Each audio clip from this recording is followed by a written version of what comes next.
Existen lugares místicos que encierran historias que, luego del paso del tiempo, se convierten en leyendas que se cuentan de generación en generación. Tal es el caso del Cerro del Jicuco, en Hidalgo, lugar conocido por múltiples fenómenos paranormales.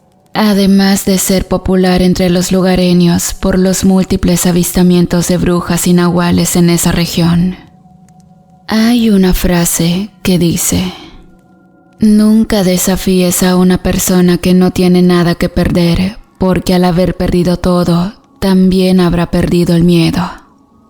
Don José vivía en una pequeña comunidad ubicada cerca de Tetoncepec, a las faldas del Cerro de Jicuco, en Hidalgo. Él era un hombre de carácter duro y muchas veces difícil de tratar. Vivía en su humilde hogar en compañía de su esposa y su hija.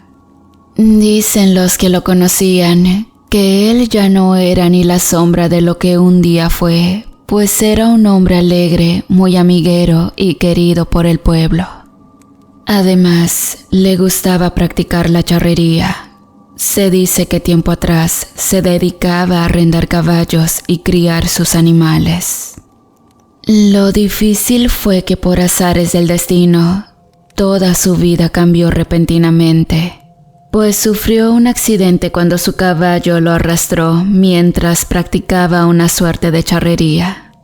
Todo se volvió muy difícil para él y su familia, porque lamentablemente, a causa de su accidente, sufrió una lesión irreversible en la columna vertebral, lo que provocó que no pudiera volver a trabajar nunca más, y retirado sin ingreso alguno, vendió algunos terrenos que tenía para intentar curarse. Fue con médicos y sobadores, y lo último que hizo, por sugerencia de su mujer, fue tratar con un señor que tenía fama de curandero, llamado Don Bartolo. Y este señor le dijo: estás bien fregado y pronto dejarás de caminar. Yo ya estoy viejo para ayudarte, pero hay alguien que te puede levantar, pero debes estar seguro de pagar lo que te pida. Búscala cerca de la cumbre del Cerro del Jicuco. Don José salió maldiciendo de aquel lugar, pues él no creía en lo que aquel hombre le había dicho. Arrepentido y resignado, decidió no malgastar el poco dinero que le quedaba, por lo que pensó en usarlo para comprar unas cuantas ovejas. Así pasaba el tiempo. Dicen sus conocidos que, luego de sufrir aquel terrible accidente, el carácter alegre y amistoso de Don José se había transformado en frustración y melancolía. Así que era difícil tratar con él, pues constantemente se molestaba y discutía por cualquier cosa, por lo que su familia, y en especial su esposa, comenzó a distanciarse de él. Su amargura llegó al punto que, a veces, los amigos de Don José trataban de ayudarlo, pero cuando veía que alguno de ellos le llevaba alguna despensa o si alguien quería apoyar, reaccionaba diciéndoles que él no estaba pidiendo limosna y que no necesitaba la lástima de nadie. Todo esto provocó que luego de algunos años, su mujer, cansada de las carencias y los malos tratos que Don José le daba, decidiera abandonarlo.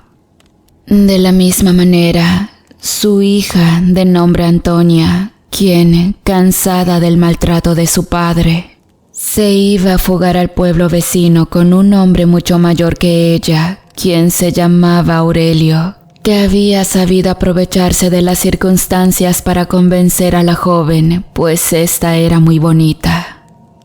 Por otro lado, de aquel hombre se sabía que era muy conflictivo. Además tenía fama de malviviente, pues nunca trabajaba y siempre andaba derrochando dinero en las cantinas. Don José, sabiendo el tipo de hombre que era, trató de persuadir a su hija para que no se fuera. De hecho, el día que ella se marchó, tuvo una fuerte discusión con aquel hombre que le dijo a Don José: «Tu hija ya tomó su decisión, así que por tu bien, no te metas, viejo. Don José trató de interponerse empujando al hombre y golpeándolo con su bastón. Además, de no ser por la intervención de su hija, aquel hombre habría golpeado a don José. Y de esa manera se marchó aquel hombre mientras lo amenazaba diciéndole: «Maldito viejo, esto lo pagarás caro, ya lo verás». Pero la joven estaba decidida, pues no quería tener trato con su padre, así se marchó del hogar de don José. Pero sin duda, lo más preocupante es que conforme pasaba el tiempo, la condición de éste se deterioraba. Y ahora ya solo, sin su familia, las cosas habían puesto mucho peor. Pero su orgullo y soberbia eran más fuertes que su soledad. Aunque no todo era malo en la vida de don José, pues algo bueno sucedía dentro de todas esas calamidades. Y es que pudo ver cómo su rebaño crecía poco a poco. Un día, mientras pastoreaba su rebaño, don José se encontró con lo que parecía un pequeño perro abandonado. Y al encontrarse solo, decidió adoptarlo para que le hiciera compañía. Al paso del tiempo, el perro creció bastante, y no solo eso, sino que fue adiestrado por don José para que le ayudara con las ovejas. Ese perro era muy servicial y cuidaba con mucho recelo a don José. Recuerdo que por aquellos años, don José vendía sus ovejas a un señor que venía a recogerlas desde Actopan, lugar famoso por tener la mejor barbacoa. Y le comentó que tuviera cuidado, pues había comenzado a escucharse rumores de personas que habían sido víctimas de robos de sus ganados por toda aquella zona. Don José no le prestó mucha importancia, pues en el pueblo donde él vivía no se sabía que hubiera ocurrido robo alguno. Pero un mes después, uno de sus vecinos de nombre Carmelo fue víctima de los ladrones, pues le llevaron todo, incluido su caballo. Por lo que don José, con sus pocos ahorros que había conseguido por la venta de sus ovejas, logró adquirir y hacerse de un arma. Tal parecía que las precauciones eran un presagio de lo que sucedería pocos días después con el rebaño de don José. Pues, en una noche, el anciano estaba tomando su café, cuando de momento su perro comenzó a ladrar desesperadamente. Don José, extrañado como pudo, fue en búsqueda de su arma. Cuando salió, pudo ver cómo algunos hombres sacaban sus ovejas del corral.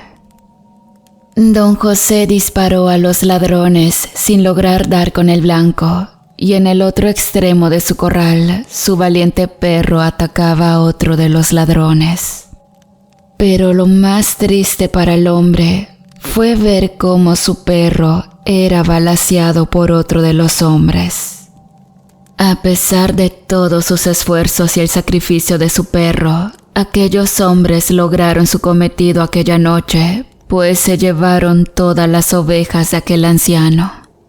Al día siguiente, don José despertó con el cadáver de su perro entre sus brazos, llorando, lleno de rabia y frustración. Le habían robado lo único que tenía, pero no solo eso, sino que había perdido a su única compañía, su amigo más fiel, su querido perro, quien yacía con muchas perforaciones en su cuerpo a causa de las balas que recibió. Y en ese punto don José parecía perder la razón. Pero algo extraño comenzó a ocurrir, pues don José comenzó a sentir una desesperación que lo estaba enloqueciendo, pues comenzó a escuchar voces en su cabeza que lo atormentaban. Y fue en ese momento cuando recordó lo que el brujo Bartolo le había dicho. Luego de aquel suceso, comenzó a vagar por las calles del pueblo apoyado en su viejo bastón. Muchas veces lo encontraban hablando cosas sin sentido. Su aspecto era bastante descuidado, pues sus barbas y su pelo habían crecido, sus uñas largas y llenas de tierra. Hubo quien aseguraba que en más de una ocasión lo veían tomar camino rumbo al cerro del Jicuco.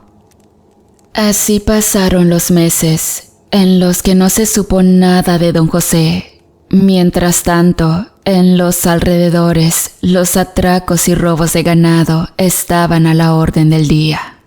La gente estaba tan molesta que acudieron a las autoridades, pero estos no resolvían nada. Pero algo extraño estaba sucediendo, pues se supo que en el pueblo de Huitel, durante una noche donde se habían tratado de robar unas vacas, el dueño de los animales, al darse cuenta, había tratado de echarles bala a los cuatretos.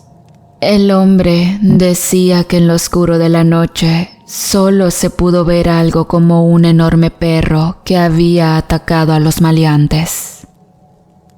Al otro día, lo que descubrieron los vecinos fue a 2 hombres despedazados. Todo esto causó mucho revuelo en los pueblos, nadie supo lo que había pasado. Lo cierto fue que tras ese evento, los robos de ganado pararon durante algún tiempo. 1 año había pasado en aquella comunidad en que no se sabía nada de don José, hasta que un día se pudo ver al anciano que regresaba a su casa.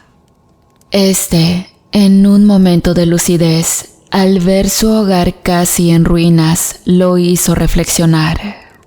Al sentirse tan vulnerable y sin nadie en el mundo, se dio cuenta de que toda su amargura había destruido a su familia. Por lo que en un intento desesperado, fue a buscar a su hija para pedirle perdón. Cuando el hombre llegó hasta el lugar donde su hija vivía, la joven apenas lo pudo reconocer debido a su aspecto tan descuidado. Pero sin duda, quien quedó más sorprendido fue don José al ver cómo su pequeña muchacha le abría la puerta con su rostro lleno de moretones, pues al parecer el hombre con el que vivía la golpeaba.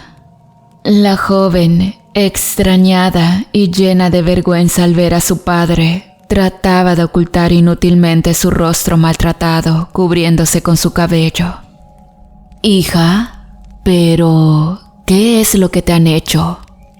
«No me pasa nada, pero dime, ¿qué te trae por acá, papá?» Don José se echó a llorar y le dijo todo lo que había acontecido, además que todo aquello lo había hecho reflexionar por todas las cosas en las cuales se equivocó. Además, le pidió perdón de una manera muy sincera. La joven se llenó de lágrimas y se fundió en un abrazo con su padre, pero aquel momento fue interrumpido de golpe, pues el marido de la joven iba llegando muy tomado, montando un caballo que don José conocía, pues era el que le habían robado a Carmelo, su vecino.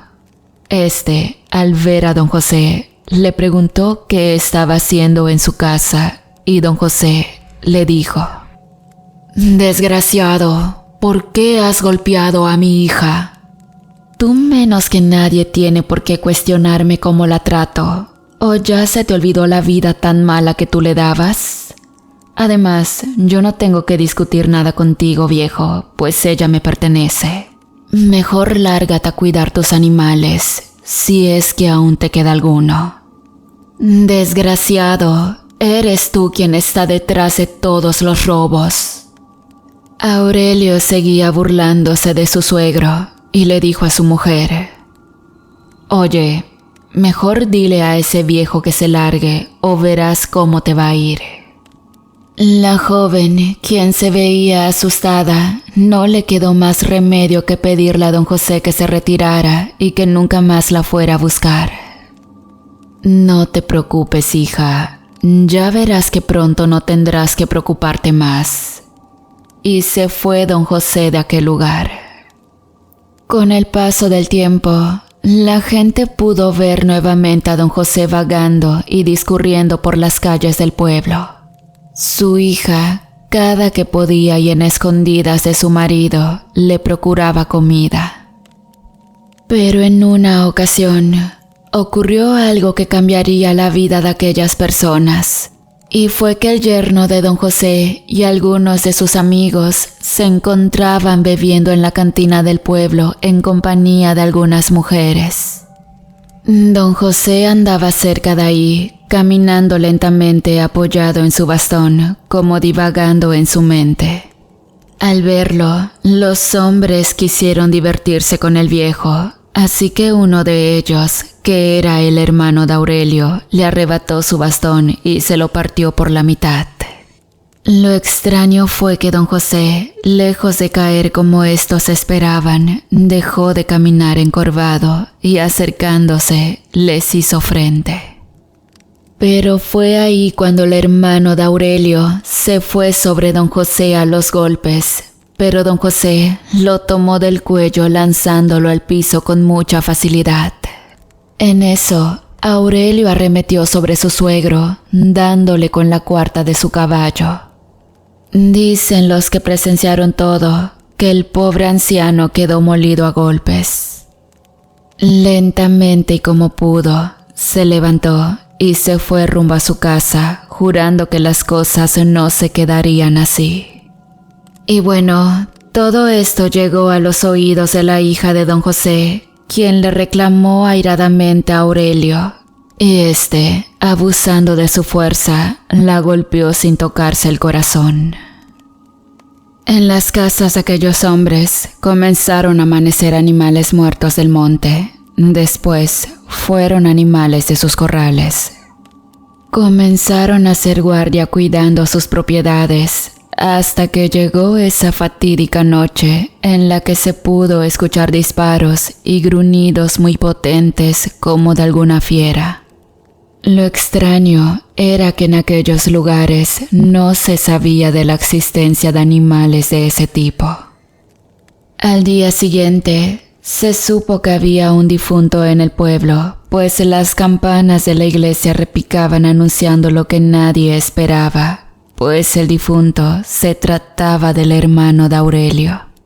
Este había tenido una muerte repentina y brutal, pues lo habían encontrado cerca de su casa con el estómago abierto, como si algún animal le hubiera comido las vísceras. Pero lo más horrible, sin duda alguna, era la macabra expresión de terror que había en su mirada. Esto alarmó a toda la comunidad, pues no sabían a lo que se enfrentaban. Algunos de los más ancianos decían que quizás algo siniestro había descendido del cerro del Jicuco, pues se contaba entre la gente que tenía muchos años que había ocurrido algo similar, pero que no era nada comparado con la ferocidad de la bestia que había acabado con la vida de aquellos hombres. En esos días, Aurelio bebía demasiado, pues la tristeza lo tenía muy mal, ya que era muy unido con su hermano. Así que en compañía de sus amigos, decidieron cazar y exterminar a aquella bestia. Así pasaron algunas noches en las que los hombres montaban guardia alrededor de sus hogares, pero inexplicablemente no conseguían ver nada. Lo único cierto es que al día siguiente volvían a encontrar sus animales muertos. Era como si algo maligno acechara a los alrededores. Así continuaron noche tras noche, hasta que nuevamente una de las casas de aquellos hombres fue atacada. Pero en esta ocasión el hombre, como pudo, disparó a una criatura parecida a un perro, pero de tamaño desproporcionado. Por el reflejo de la luna se pudo dar cuenta de su pardo pelaje y hocico grotesco que se movía con mucha velocidad.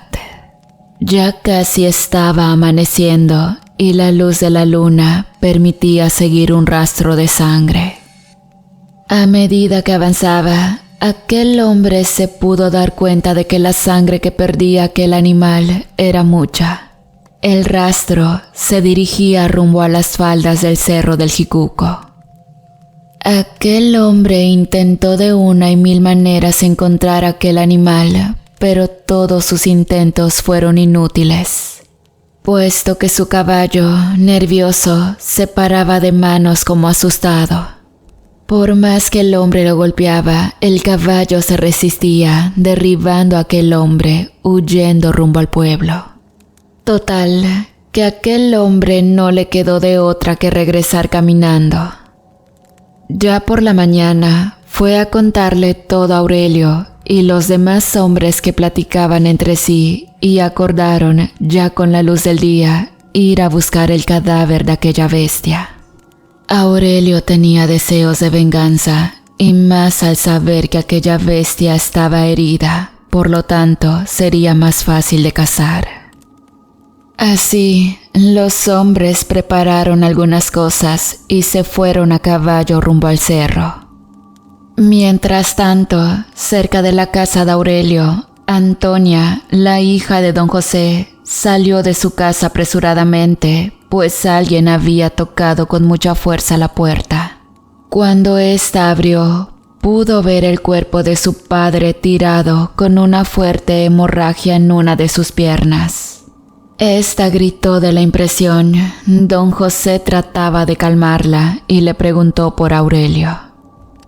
Esta le dijo que su esposo y algunos hombres se habían marchado rumbo al cerro, pues planeaban ir de cacería. Don José, aunque se encontraba muy débil, no tuvo más remedio que confesarle a su hija que quien estaba detrás de los ataques de aquellos hombres era él. Don José le dijo que después de que le robaron su rebaño, él entró en una desesperación muy fuerte. Le dijo que comenzó a oír voces que escuchaban su cabeza que lo confundían, voces que lo llenaban de temor. Pero además, aquellas voces le incitaban a vengarse, por lo que recordó las palabras del brujo Bartolo y se dirigió hacia la cumbre del cerro del Jicuco. Ya estando en el lugar, todas aquellas voces que estaban en su cabeza se intensificaron y empezó a tener visiones infernales.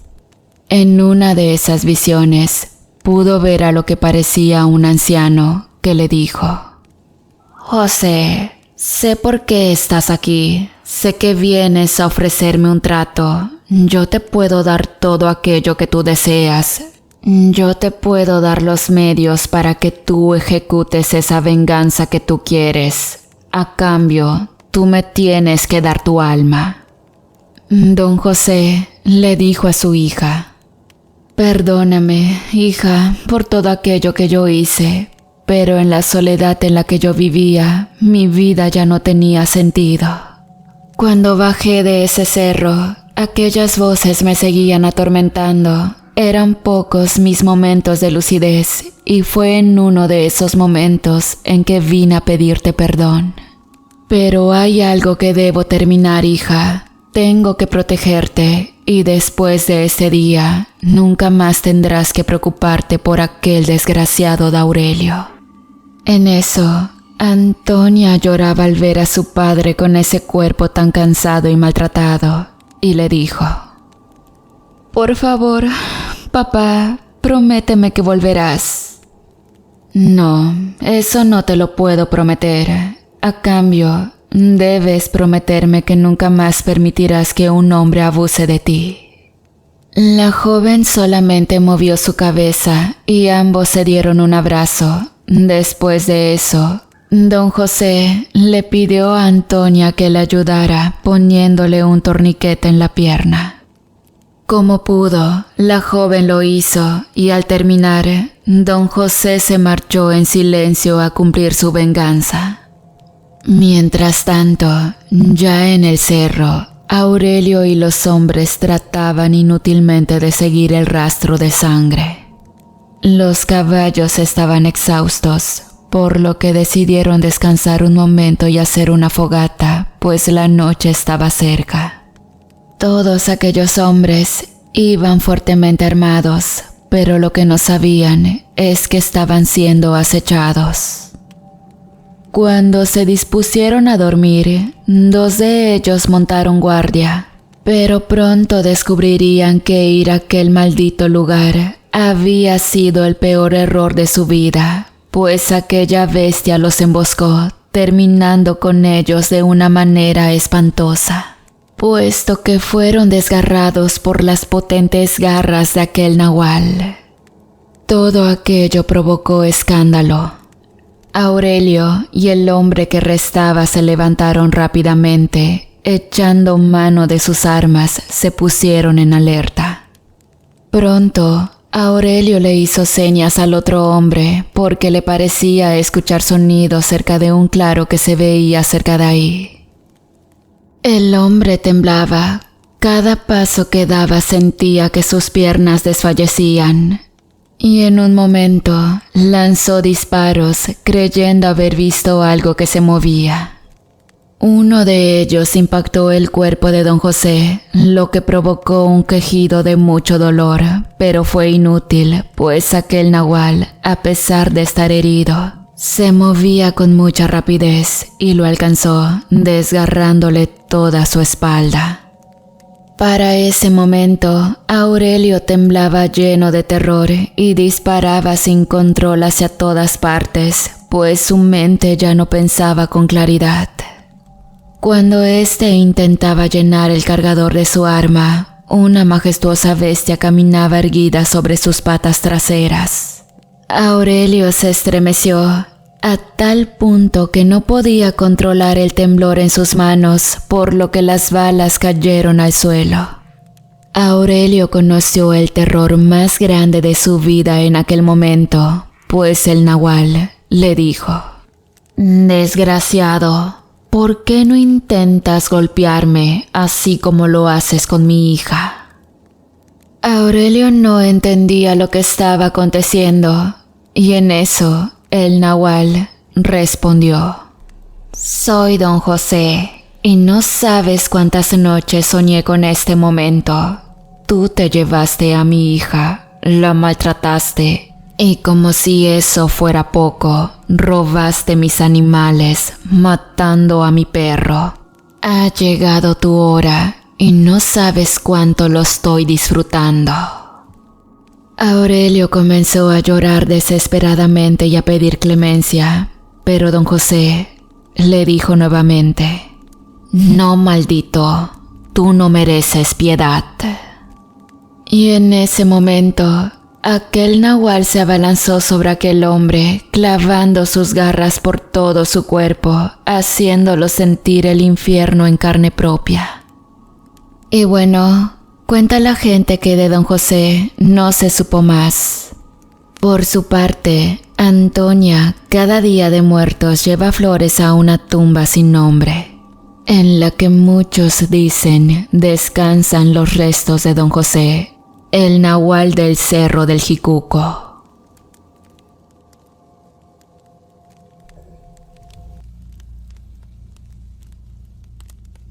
El ambiente era como sacado de una película de horror en aquella fría mañana, en la que el sol no daba sus cálidos rayos, pues avecinaba una tormenta.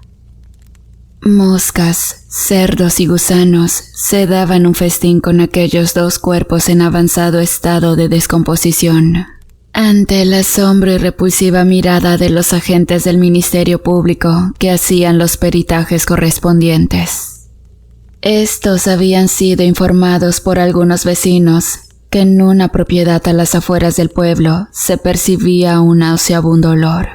Además de que tenían tiempo de no ver a los propietarios, lo que los hizo sospechar de la posible muerte de alguien de la familia.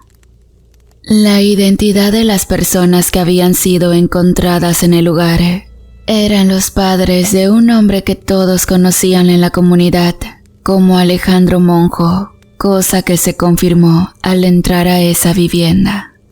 Estos habían fallecido en extrañas circunstancias, pues ambos cuerpos tenían huellas de tortura. De hecho, era difícil identificar los cuerpos, pues ambos habían sido desmembrados e ingeridos por algunos de los cerdos que se paseaban en la propiedad. Alejandro, el hijo de los finados, que era vecino del pueblo de San Rafael, venía de una familia con dinero, pero siempre había tenido comportamientos y actitudes bastante extrañas. Desde niño había sufrido por su apariencia, ya que no era nada agraciado físicamente.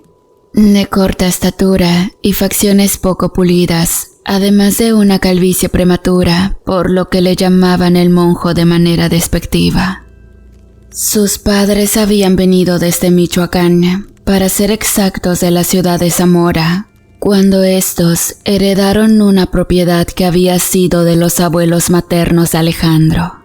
Esta familia llegó al Estado de México, estableciéndose y abriendo un local para la venta de carnitas y chicharrón. Su padre, a pesar de tener poco tiempo de haber llegado, supo aclientar el negocio, pues era una persona muy amena y agradable. Además, que siempre permanecía abarrotado por esas deliciosas carnitas que junto con los chicharrones y tortillas recién hechas eran un deleite.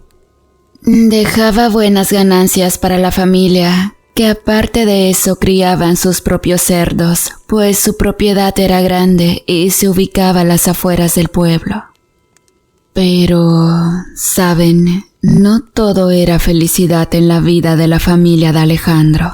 Pues en la escuela se la pasaba muy mal, puesto que sus compañeros se burlaban de él y no desperdiciaban la oportunidad de hacerle maldades. Era bastante tímido e introvertido. Además, le costaba mucho socializar, así que era repudiado por los demás niños que trataban a Alejandro cada vez peor. Y por si esto fuera poco, había un problema más. Y era que ésta actuaba de manera extraña, ya que desde pequeño demostraba una crueldad fuera de lo común, pues gustaba de atrapar y torturar animales. Esto provocaba en el pequeño un extraño placer. Incluso, desde muy chico ayudaba a su padre a sacrificar a los cerdos que mataban para el negocio. Esto provocaba extrañeza en su padre, pues no veía normal las actitudes de su hijo. Aún así, su madre de lejos lo miraba. Y es que los padres de Alejandro eran muy diferentes. Su padre, don Hilario, era un hombre de 55 años, de aspecto bonachón, con ese bigote tupido y su sonrisa contagiosa, acostumbrado al trabajo, siempre con su característico mandil y su sombrero. Siempre animaba a su hijo a esforzarse y a trabajar honradamente. Su madre, Evelia, por su parte se veía mayor a su padre, siempre mal hablada, ambiciosa y astuta. Una de las cosas que ambos compartían era el amor sincero por su hijo. Y bien, así transcurría el tiempo, y a medida que Alejandro crecía, también crecían sus problemas e inseguridades. Cierto día, a sus compañeros se les hizo fácil hacerle una broma, y esta consistía en que una ocasión le llenaron su mochila con vísceras y una cabeza de cerdo asquerosa. Esto enardeció a Alejandro, quien reaccionó como nunca lo había hecho, pues era muy pasivo. Pero era tal su rabia que se lanzó a los golpes a Armando, el cabecilla del grupo. Cosa que no salió del todo bien, pues le propinó una paliza, dejando su rostro y su cuerpo molido a los golpes. Pero sin duda, estos no causaron tanto dolor como la humillación que sentía, jurando que esto no se quedaría así. Al llegar a casa, don Hilario fue el primero en verlo, así que preocupado corrió para ayudarle. Alejandro se quejaba llorando y se cuestionaba por qué la gente es así, pero juró que se arrepentirían apretando los puños con odio. Su padre le decía que la violencia solo incita violencia, y que la venganza solo le dejaría raíces de amargura en el alma. Pero eso no era lo que Alejandro quería escuchar, así que le respondió a su padre que no lo entendía. Cuando su madre fue a intentar curarlo, ésta le preguntó qué había pasado. Alejandro le dijo que sus compañeros no paraban de hostigarlo, mientras su rostro dibujaba una mueca de odio y resentimiento. Alejandro estaba lleno de moretones en todo su cuerpo, en especial un golpe que tenía en una de sus piernas que le había producido un corte. El tiempo siguió su marcha, mientras en la escuela los maltratos continuaban. Inclusive, don Hilario trató de hablar con los padres de los agresores. Uno de ellos se enfrascó en una acalorada discusión, en la que le dijo que no culpaba a su hijo de tratar así a ese engendro, porque más que haber nacido, a este parecía haberlo escupido al mismo infierno. Y mientras se burlaba, provocó que don Hilario le diera una embolia por el coraje que pasó. Parecía que la vida se ensañaba con Alejandro, ya que todo iba de mal en peor, mientras los jóvenes se paseaban muy quitados de la pena. Y bueno, el tiempo transcurría y se acercaban las fiestas patronales, y con ellas un gran baile en la comunidad. Todos los jóvenes entusiasmados lo esperaban con ansias, pero Alejandro, pues había tenido que abandonar el colegio, pues su padre sufría las secuelas de su embolia. Alejandro, inmerso en sus pensamientos, se disponía a degollar a un cerdo, pero lo hizo con tal saña que imaginaba que era uno de esos muchachos. Los días pasaron y la fiesta ya estaba en todo su esplendor, y en una de esas noches, Armando salía ya muy tomado del baile rumbo a su casa. Iba solo, pues se había molestado con su novia, así que como podía y tambaleándose aceleraba el paso. En eso, le pareció escuchar que algo lo estuviera persiguiendo, pero volteaba y no veía nada. Solo el silbido del viento en medio de ese solitario camino. De momento, solo sintió cómo se desvanecía y de ahí no se supo más de él. Mientras tanto, en el negocio de la familia, las cosas no marchaban nada bien, pues a raíz de la embolia de don Hilario, las ventas habían disminuido drásticamente. El panorama lucía cuesta arriba para Alejandro y su familia, que no sabía qué hacer, puesto que él no tenía el carisma de su padre.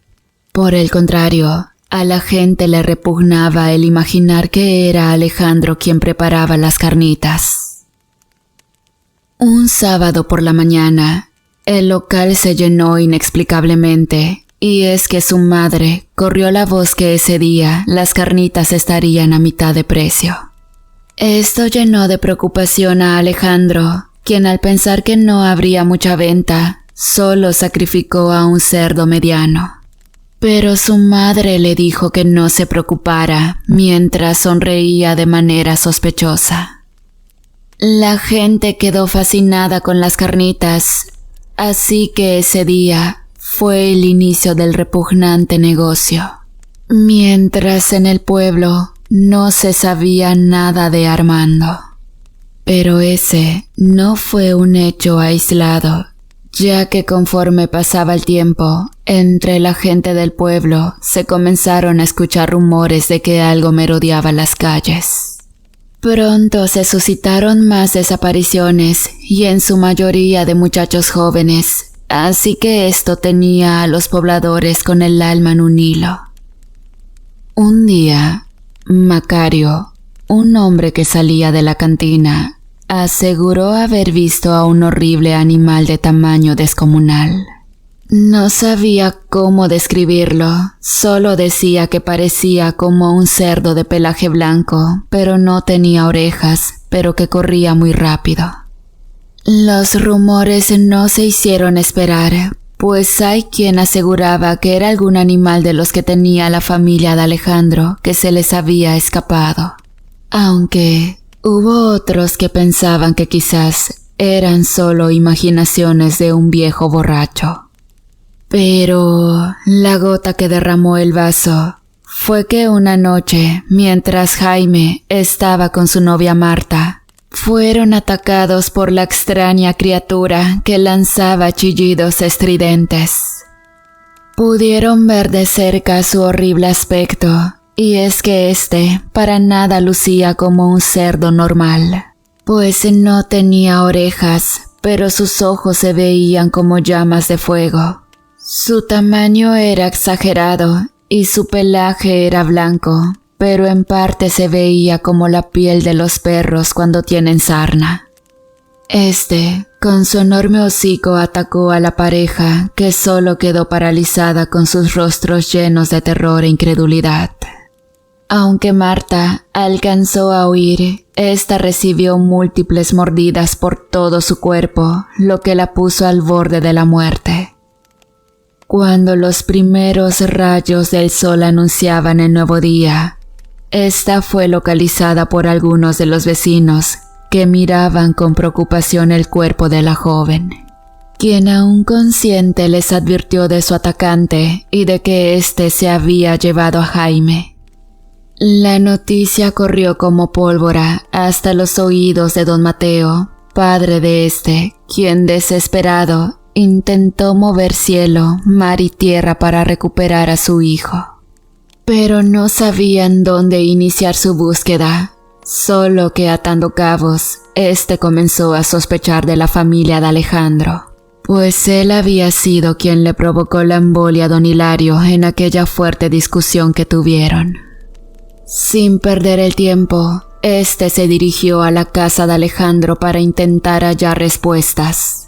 Pero lo que encontró fue un asqueroso lugar lleno de estiércol y animales que chillaban como si quisieran advertir algún peligro.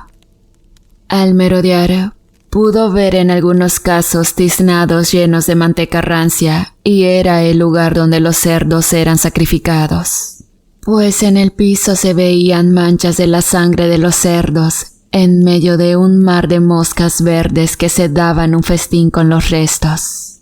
Pero de su hijo no había señal alguna. Evelia lo miró y le preguntó qué hacía ahí. El hombre le respondió que buscaba a su hijo y que si lo tenían, que se lo devolvieran o de lo contrario se arrepentiría.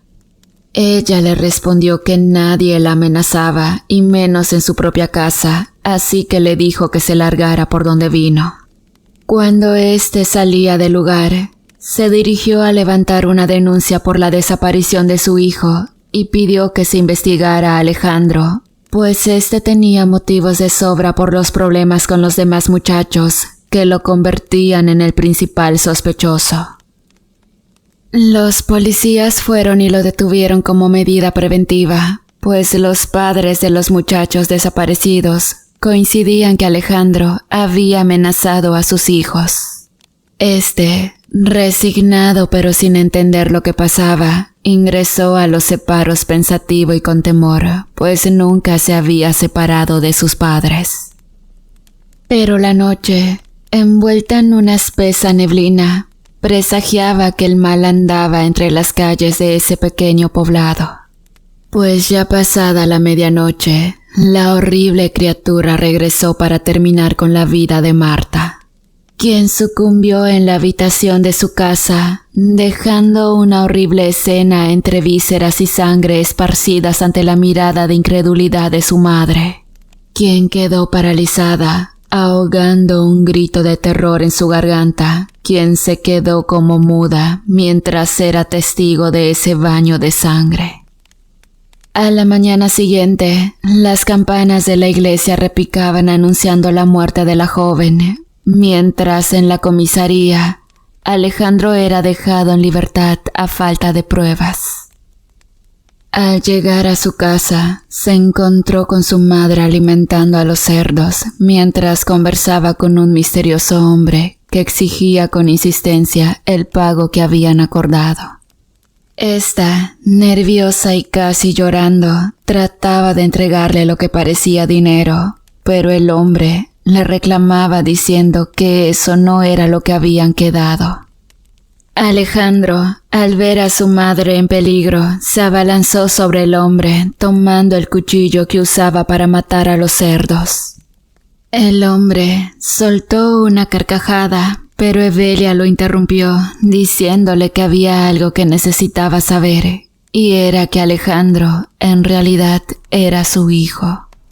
Su madre le confesó a Alejandro que después de que él recibió la golpiza, ésta regresó a Michoacán, pues era tanto el odio que ésta sentía por esos malnacidos, que tuvo que recurrir a ese hombre, quien era un poderoso nahual en la tierra caliente michoacana, y que éste aceptó el ayudarle por el simple hecho que gozaba derramando sangre, y que además habían hecho un trato. Y era que cuando éste hubiera terminado con todos esos muchachos, ella le entregaría a alguien de la familia. Cuando Alejandro escuchó eso, él pudo entender ese placer que él sentía al matar y torturar. Luego de algunos instantes, éste le dijo que un trato era un trato, así que en un movimiento inesperado, éste entró a su casa, volviendo con don Hilario. El nahual se mostraba muy complacido, y es que la sangre llama. Alejandro le dijo a su madre que ahora ve con claridad lo que siempre ha sido. Todos se burlaban de él porque parecía un monstruo. Así que tomando su cuchillo, él mismo degolló a su madre. El nahual solo se reía. Era como si de alguna manera él y Alejandro estuvieran conectados. Mientras tanto, don Hilario, con su rostro pálido, miraba lleno de terror la escena. Entonces, Alejandro le dijo: «Cuando me golpearon me enseñaste solo a poner la otra mejilla, y ya viste cuál fue el resultado. Lo que siempre necesité fue un padre, no un inútil como tú». El nahual arremetió contra don Hilario violentamente, y solo se escuchó el crujir de huesos y los borbotones de sangre correr ante la mirada perversa de Alejandro. Así que bueno, no siempre las historias tienen finales felices. La vida real está llena de injusticia que se disfraza de moral. Y de esta manera, Alejandro descubrió quién era en realidad, pero lo demás ya es otra historia.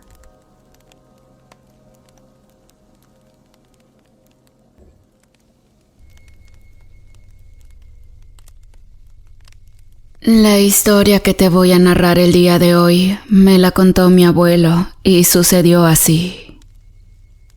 Corría el año de 1920 en la humilde comunidad rural de Santa María Macuac. Esta está ubicada en el actual estado de Hidalgo, y la revolución había dejado estragos y pérdidas en toda la nación. Los gobiernos emergentes postrevolucionarios buscaban dar estabilidad al país.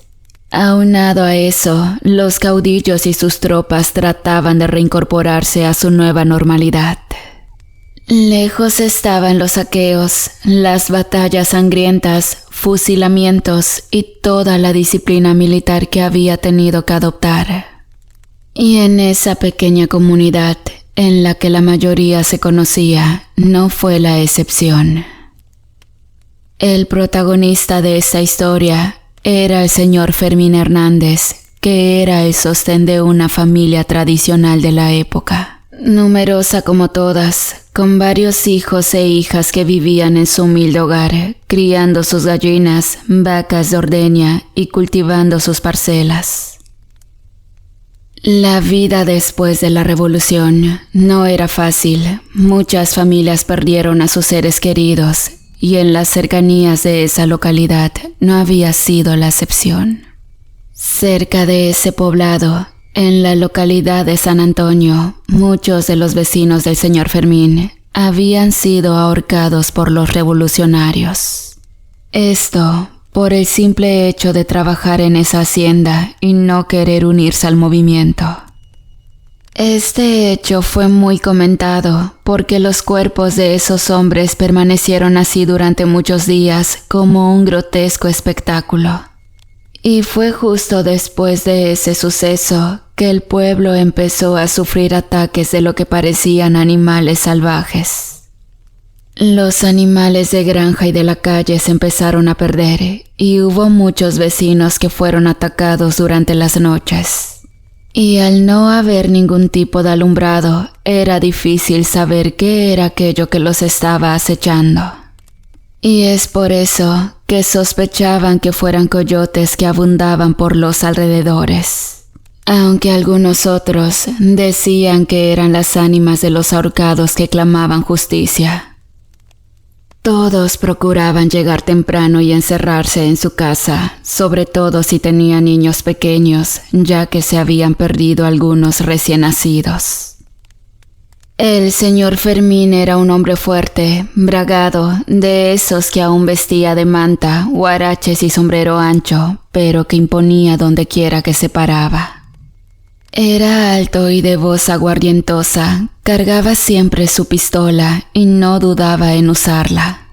Don Fermín había participado en la revolución, por lo que no le temblaba la mano a la hora de disparar su arma. Incluso, era bien sabido que él había participado en el ahorcamiento de la hacienda de San Antonio, por lo que era odiado por varios de sus vecinos. Pero saben, había otra cosa que lo distinguía, y eso era que le gustaba tener amoríos por doquier, y por consiguiente, hijos por todos lados. Estos eran su adoración, ya que siempre que los veía les daba dinero, pues en su mayoría, estos pensaban que él era su padrino. Las mujeres nunca le faltaban, y bajo esas circunstancias, su éxito era mucho mayor. Pues en su pueblo y en los alrededores había muchas mujeres viudas necesitadas de amor. Y lamentablemente su mujer estaba enterada de todas sus andanzas, pero vivía resignada, pues eran otras épocas. Aunque aún así sufría por la actitud de su marido, ya que cuando éste se emborrachaba era muy violento. Con la revolución, muchas personas se movieron a otras localidades buscando un futuro mejor. Algunas con hábitos y costumbres raras, ya que entre ese grupo había algunas personas de la Sierra Gorda de Querétaro que poco a poco se fueron asentando. La economía iba mejorando, por lo que nuevas fuentes de trabajo se abrían. Las haciendas habían sido expropiadas y al ser tierras repartidas, la gente sembraba y se dedicaba a la labor. Y bien, según el relato de mi abuelo, que en ese entonces era un niño, algunos otros se enrolaron para trabajar en el ferrocarril, y entre ellos, don Fermín. Estando ahí, muchas veces las mujeres se le juntaban cuando éstas le llevaban el almuerzo, pero lejos de molestarse, parecía llenarlo de orgullo. Su vida seguía de una manera tan rutinaria, hasta que cierto día, una de las mujeres de la comunidad que había quedado viuda, que se llamaba Catalina, se topó con él cuando iba de camino a la estación. Muy galante la saludó y se ofreció a acompañarla, pero ella lo rechazó.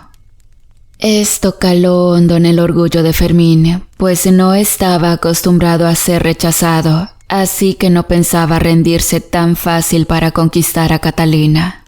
Pero Catalina era una mujer muy diferente a las que había tratado, porque además de ser hermosa, era muy trabajadora. Vendía queso y crema en la estación, ya que su finado esposo le había dejado algunas vacas y desde que había enviudado, de ahí se sostenía. Ella vivía con su madre Cayetana y su hermana Patricia, que también eran hermosas. Catalina nunca había tenido hijos, y al enviudar, los pretendientes nunca le faltaban, pero sin duda, era don Fermín el más persistente. Siempre la espiaba y como ella salía temprano rumbo a la estación para vender sus quesos, un día, en su caballo, se ofreció para ayudarle. Esta, ya cansada de sus constantes acosos, lo abofeteó y lo amenazó con decirle a su esposa si no la dejaba de molestar. Esto, en vez de calmar a Fermín, lo llenó de cólera y en un arranque de furia la tiró al suelo y la forzó hasta saciar sus más bajos instintos. A pesar de las súplicas de Catalina, no se detuvo y tomó por la fuerza lo que jamás pudo tener por las buenas. Catalina lloraba mientras levantaba su producto y llena de vergüenza corrió rumbo a su casa. Al llegar, Cayetana le preguntó qué había pasado, pero ésta se guardó su coraje y su rabia, pues no quería preocupar a su madre. Tristemente, la callanada de Fermín tuvo sus consecuencias, ya que Catalina quedó encinta. Y esta, al cabo del tiempo, tuvo que decir toda la verdad a su madre y a su hermana. Ellas se llenaron de ira e indignación y deseaban vengarse de ese maldito de Fermín, quien se paseaba muy campante con otra de sus amantes. La hermana de Catalina tenía una comadre que se llamaba Lucila, con la que tenía mucha confianza, así que le contó todo lo acontecido. Y es que sin que su familia supiera, ella mantenía una relación en secreto con Fermín y que había violentado a su hermana. Su comadre escuchaba atenta y al ver el dolor e impotencia de esa pobre mujer, le preguntó que si harían algo al respecto. Esta calló por un momento, pero después de meditarlo, le ofreció un medio para poder vengarse de Fermín. Pero también le dijo que todo tendría un costo, y al preguntar lo que sería, ella se echó a reír de manera siniestra y le respondió que nada de lo que le pudiera dar. Patricia le daba vueltas al asunto, ya que en aquellos días no eran bien vistos los hijos bastardos. Pero lo que la llenaba de odio era la idea que Fermín se saliera con la suya, ya que no solo había jugado con ella, sino que se atrevió a abusar de su hermana. Así que luego de mucho pensarlo, fue con su comadre para aceptar su oferta.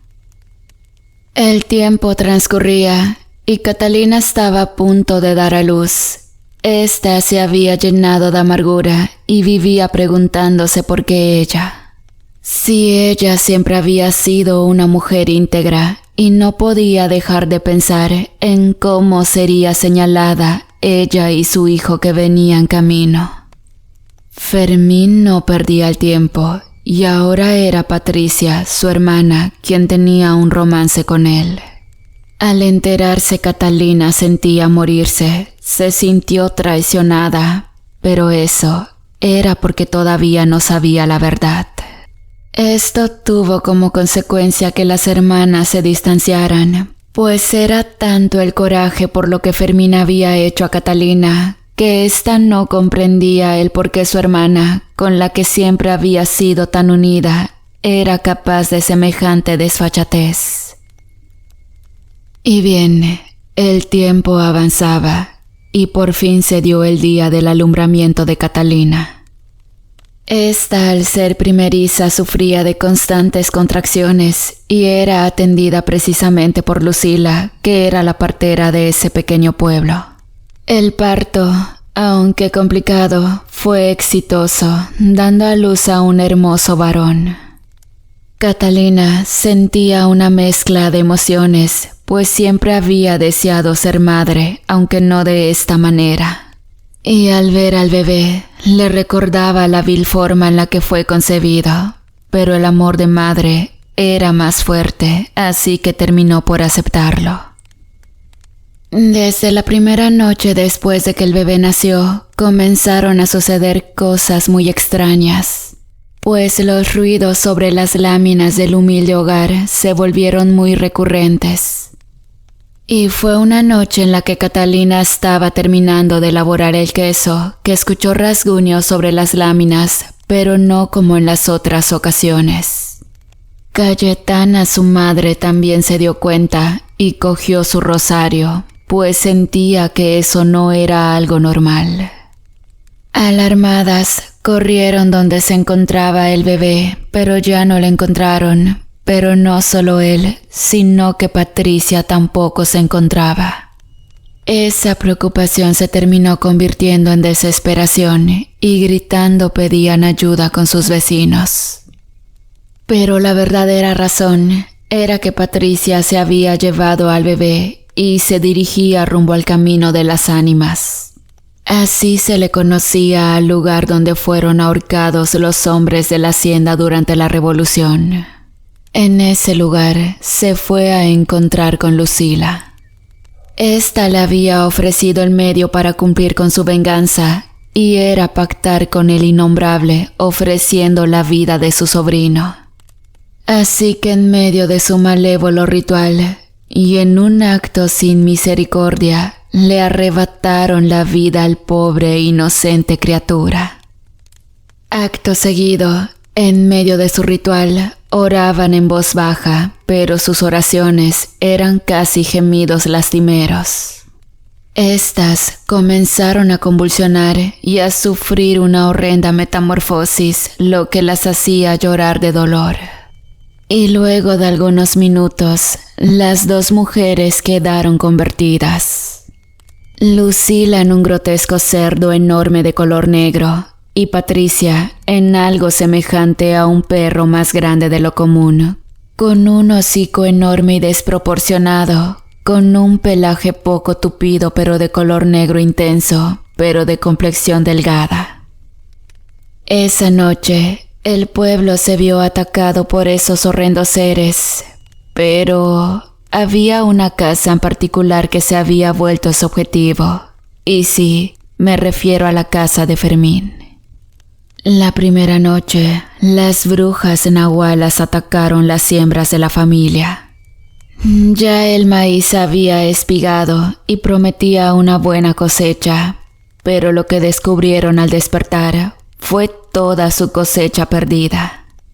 Todas las matas parecía que se habían secado desde la raíz, además que despedían un olor como de carne en descomposición, causando la molestia de Fermín. En casa de Catalina todo era dolor, pues aunque Patricia había regresado, del bebé nada se sabía. Eso la hacía sospechar de su propia hermana. Su madre, por su parte, dijo que quizás había sido alguna bruja, y es que al ser un bebé sin bautizar, era muy común en esas rancherías que fueran atacados por ese tipo de seres. Catalina no quería aceptar la posibilidad de no volver a ver a su hijo, y por su parte, Patricia, al ser cuestionada sobre dónde había pasado la noche, esta con cinismo respondió que con Fermín, y su madre solo movía la cabeza como gesto de desaprobación. Todo el pueblo se enteró de lo sucedido con el bebé de Catalina, incluido Fermín, que fue una tarde a dar las condolencias a la familia. Cuando Cayetana lo miró, le dijo que cómo se atrevía a estar ahí y que no era bienvenido. El tiempo transcurría y los ataques contra familias con niños recién nacidos iban en aumento. Incluso el párroco de la iglesia hacía procesiones y misas. La gente le pidió que fuera a hacer una misa en el camino de las ánimas, ya que había personas que aseguraban que todo eso acontecía por las personas que murieron trágicamente. Todo esto tenía a la gente muy tensa, y es que muchos no creían en supersticiones hasta que les tocó vivir en carne propia la pérdida de uno de sus hijos. Fermín recordaba cómo después de un día de trabajo extenuante se retiró a su hogar y de cómo un sueño pesado se había apoderado de toda la familia, que para la mañana siguiente pudo ver huellas como de animales y con horror descubrir la falta de su hijo más pequeño. Uno de sus compañeros, llamado Eleazar, que no era originario del lugar, le platicó que él venía de la Sierra Gorda de Querétaro y que ellos ya habían pasado por una experiencia similar. Que él pensaba como la mayoría, que se trataba de brujas, de esas que se transforman. Fermín lo escuchaba con atención, así que le preguntó que cómo podían erradicar a esas malditas. Él le dijo que había elementos que servían como protección, como las tijeras en forma de cruz, la sal en las puertas y ventanas, además de las cruces de cal bajo la cama de los niños. Pero que si realmente se querían deshacer de ellas, habría que quemarlas o dispararles con armas curadas para este fin. Fermín sentía deseos de vengarse y quería ir a cazar a estos horrendos seres. Parecía que todo se juntaba en su contra. La pérdida de sus 2 hijos, además de su cosecha, lo habían hecho reflexionar sobre todo el mal que había causado, sin imaginarse que quien le había causado tanto daño lo había hecho por los mismos motivos y nunca sospechó que era una de sus amantes. Por su parte, Patricia gozaba ver cómo Fermín sufría, pero ella quería destruirlo poco a poco. Aunque ese deseo de venganza mantenía la relación con su familia tensa y casi al punto del quiebre. Catalina no conseguía reponerse de su dolorosa pérdida, por lo que se ponía a rezar cada tarde con su madre Cayetana. Esto enfurecía a Patricia, quien no soportaba sus oraciones y oír cómo clamaban al Altísimo, por lo que casi ya no estaba en casa. La maldad cada día crecía más y más en su corazón, a tal grado que no le importaba causar daño a personas inocentes. Cierta noche Fermín y Eleazar trabajaron hasta tarde, así que se hacían compañía hasta su casa, alumbrados solo por una pequeña lámpara de aceite, cuando fueron interceptados por un enorme cerdo de color negro. Cuando esto pasó, sintieron cómo su piel se erizaba y Eleazar le dijo a Fermín que se pusiera su camisa al revés. Este sacó su pistola e intentó disparar, pero la pistola estaba atascada. Y cuando el cerdo se abalanzó sobre ellos, Eleazar sacó su machete, golpeó el piso dibujando una cruz, asestando un machetazo en el animal. Le causó una enorme herida que sangraba profusamente y este alcanzó a escapar, pero la cortada que se llevó era muy profunda. A la mañana siguiente, uno de los vecinos le dio aviso al cura que fuese a dar la extrema unción a Lucila, quien se encontraba gravemente herida. Al llegar el cura encontró a la mujer tendida cubierta de la cintura para abajo y quejándose. Se miraba muy débil por toda la sangre que había perdido, pero otra cosa que notó el cura era ese desagradable olor a putrefacción que ésta despedía. Cuando éste se acercó para darle la extrema unción, ésta comenzó a maldecirlo mientras su voz cambiaba entre gemidos. E intentando incorporarse, descubrió con horror cómo las piernas de Lucila eran como las patas de un cerdo. Pero el cura no se acobardó y éste seguía orando, y hasta que la mujer se desplomó, ésta aprovechó para bañarla con agua bendita. Ante la sorpresa de los vecinos al oír los gritos, se acercaron para ver qué acontecía, y estos, al ver la macabra escena, decidieron sacar a la bruja para quemarla. Sus gritos eran escalofriantes, los maldecía y los amenazaba, diciendo que no era la única bruja del pueblo. Pero los campesinos no se amedrentaron, sino que terminaron lo que habían comenzado. Patricia, por su parte, había sido testigo entre las sombras de cómo su compañera de andanzas había sido asesinada, lo que lejos de asustarla, la motivó para seguir con su maldad. Mientras tanto, Fermín bebía en la cantina debido a la fuerte impresión que había recibido al verse cara a cara con la muerte. Lo hacía reflexionar sobre todo el mal que había hecho, desde las personas que había matado y toda la serie de infidelidades que había cometido con su esposa. Así que sintió la necesidad de confesarse y se dirigió rumbo a la parroquia del pueblo.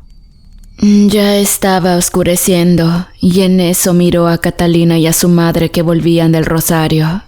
Así que se acercó y de una manera sincera se disculpó con ellas, causando sorpresa en ambas. Las mujeres le dijeron que el que perdona es solo Dios, y que si él se arrepentía sinceramente, ellas no tenían nada que perdonar. Pero su pesadilla aún no termina ahí, ya que en ese momento una irreconocible Patricia lo interceptó. Fermín no podía creer lo que sus ojos veían. Si bien la voz pertenecía a Patricia, lo que lo emitía era un horripilante ser como perro, muy flaco y con mechones de pelo y con ese hocico enorme. Todos ellos quedaron petrificados del susto. Fermín buscó su arma, pero sencillamente estaba totalmente paralizado. La única que se armó de valor fue Cayetana, quien inmediatamente sacó su rosario y comenzó a rezar. La oscuridad era densa, pero por momentos la luna dejaba ver un poco lo que acontecía. Catalina se acercó y trataba de persuadirla para que dejara de hacer maldades.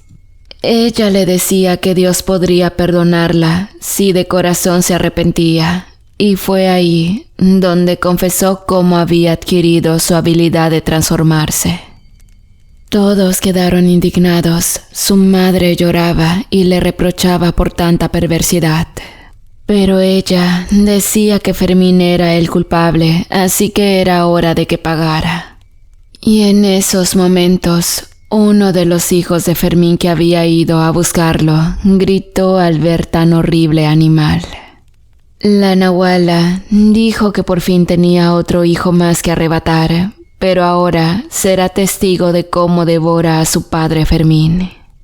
Se encomendó al Todopoderoso, y cuando la bruja saltó sobre el niño, él se interpuso, salvando la vida a costa de la suya propia. Fue atravesado por las patentes garras de la bestia, y en ese momento él disparó, hiriendo a la bruja en la pierna. Esa fue la última vez que Patricia fue vista en ese pueblo. Nadie encontró su cuerpo, así lo cuenta mi abuelo. Y saben, en el pueblo se siguen contando estas historias hasta nuestros días, sobre todo los seres que se encuentran por sus alrededores. Y es que no sé, será ficción o será mentira, pero ¿qué pasaría si nos tocara vivir algo igual? Y lo cierto es que así como existe el bien, también existe el mal. Lamentablemente muchas veces lo buscamos en criaturas y monstruos, sin saber que quizás está más cerca de lo que nosotros pensamos. Gracias. Hola una vez más, querida comunidad, ¿cómo están? Espero que hayan disfrutado muchísimo de este relato y que estén disfrutando los relatos que hemos estado compartiendo. Y como siempre, saben que para mí es un gusto poder mandarles saludos. Y en esta ocasión quiero mandar un saludo muy especial para el miembro de la comunidad, José Antonio Ruiz González, quien nos escucha desde Puerto Llano, Ciudad España.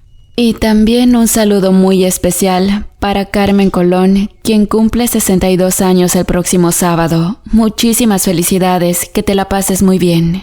De igual manera, muchísimas gracias a todos ustedes por escucharme. Los quiero mucho, que se encuentren bien.